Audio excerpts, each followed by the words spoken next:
ajili yetu tukaweze kukombolewa. Na ni kwa hiyo damu. Asante Baba.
Bwana Yesu asifiwe sana. Amen. Kwa hivyo maombi So prayers ni silaha is a weapon ya Mkristo.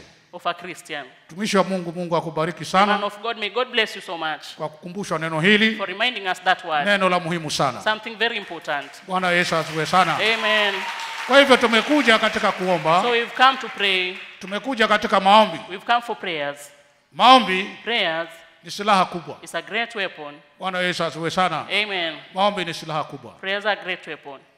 Hivyo tunapoenda maombini, So as we move to prayers, tumishi wa Mungu yeye hutufundisha the kwanza, man of God teaches us first. akatuonya, Then he warns us akatuhubiri, and preaches to us. akisema twendeni When maombini, he says that we go to prayers, basi na tuende maombini. let's go to prayers. Yale aliyonena, What he has spoken, ukiwa na neno lako umelisahau, if you have your own issue forgotten, usiliache, do not leave it. litie hapo maombini. Include in the prayers. Maombi Prayers, haya ni maombi ya wenye haki. these are prayers of the righteous. Kuja kulia kwa ajili ya watu wengine, Coming to cry on behalf of others. kuja kulia kwa ajili ya watu Coming wengine. to cry for other people. Mimi nilifanya kusikia hilo neno tu I heard that word na nikalifanya. and I did it. Sikuambia washirika, I did not tell the followers. na kila Jumatano wanakuja kanisani, And every Wednesday they used to come to church. lakini hawakujua mimi niko kwa maombi. But they did not know I was fasting. Bwana Yesu asifiwe sana. Amen. Kwa hivyo ni siku ya muhimu So sana. it's a very important day. Mtumishi wa Mungu yeye yuko The tayari. man of God is ready. Tumpe nafasi mapema Let's give him a chance early anene na sisi. to speak to us Atuambie, and tell us, atukumbushe to remind us, kama anavyosema as he says, twaje hapa kukumbushana. that we come to remind ourselves. Kama ulisahau, If you've forgotten, Mungu anakukumbusha. God reminds you. Kama ulisahau, If you've forgotten maybe, Mungu anakukumbusha. God reminds you. Bwana Yesu asifiwe sana. Amen. Haya, chukua kilicho chako Take what is yours. uende nacho. Go with it.